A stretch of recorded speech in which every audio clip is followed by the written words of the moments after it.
हरे कृष्णा दंड प्रणाम। भगवद गीता के अध्याय 5 के श्लोक संख्या 4 के बारे में विचार करें। ओम अज्ञान तिमिरांधस्य ज्ञानांजन शलाकया चक्षुरुन्मीलितं तस्मै श्री गुरुवे नमः। नमो विष्णुपादाय प्रेष्ठभूतले श्रीमते भक्ति वेदांत स्वामिनिति नामने। नमस्ते सरस्वती देवे गौरवाणी प्रचारिणे निर्विशेषा शून्यवादी तारणे। जय श्री कृष्ण चैतन्य प्रभु नित्यानंद श्री अद्वैत गदाधर श्रीवासादि गौर भक्तवृंद। हरे कृष्ण कृष्ण कृष्ण हरे हरे, हरे राम राम राम हरे। श्लोक संख्या 4 अध्याय 5। सांख्य योगो पृथक बाला प्रविदन्ति न पंडिता एकमप्याय स्थिता सम्यक गोहर्यो विन्दते फलम। यानी अज्ञानी ही भक्ति यानी कर्मयोग को भौतिक जगत के एनालिटिकल अध्ययन यानी सांख्य से भिन्न कहते हैं। जो वस्तुतः ज्ञानी है वे कहते हैं कि जो इनमें से किसी भी एक मार्ग का भली भांति अनुसरण करता है तो वह दोनों के फल प्राप्त कर लेता है। अभी 5वें अध्याय की श्लोक संख्या 1 में अर्जुन ने कर्मों का स्वरूप से त्याग करके तत्वदर्शी महापुरुष के पास जाकर ज्ञान प्राप्त करने के साधन को कर्म संन्यास कहा गया। भगवान ने भी दूसरे श्लोक में अपने सिद्धांत की मुख्यता बताते हुए संन्यास और कर्म संन्यास नाम से कहा। अब उस साधन को भगवान यहाँ सांख्य नाम से कहते हैं। भगवान शरीरी के भेद का विचार करके स्वरूप में स्थित होने को सांख्य कहते हैं।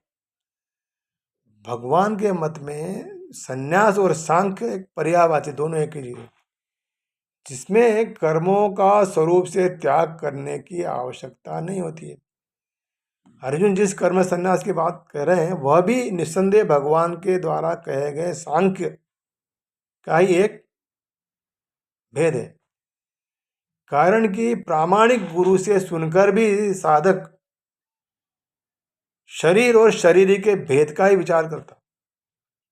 अच्छा, बाला शब्द आता है। बाला शब्द से भगवान ये कहते हैं कि आयु और बुद्धि में बड़े होकर भी जो सांख्य योग और कर्म योग को अलग अलग फलवाना मानते हैं वे बालक अर्थात बेसमझ होते हैं। सांख्य बोलो पृथक बाला प्रविदंती ने पंडित।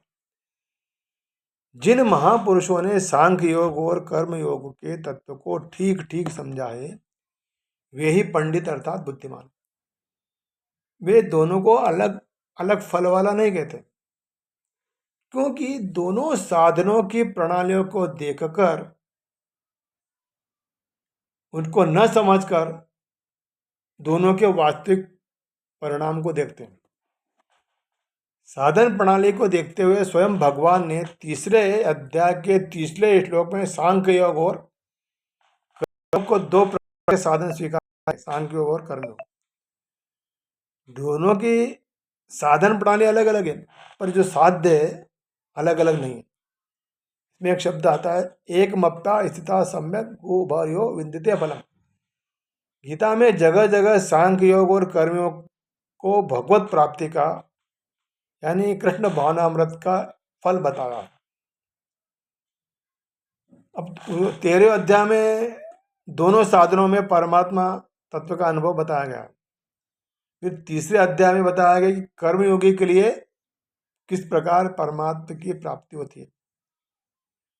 और 12वें अध्याय में फिर वो भगवान बताते हैं कि ज्ञानियों के लिए जो ज्ञान योगी है उसको परमात्मा तत्व की प्राप्ति हो सकती है।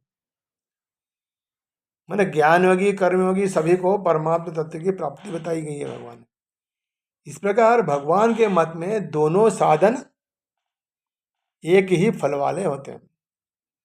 अच्छा, जो अन्य शास्त्रीय बातों को तो जानता है पर सांख्य योग और कर्म योग के तत्व को गहराई से नहीं जानता, वह वास्तव में बालक अर्थात बेसमझ है।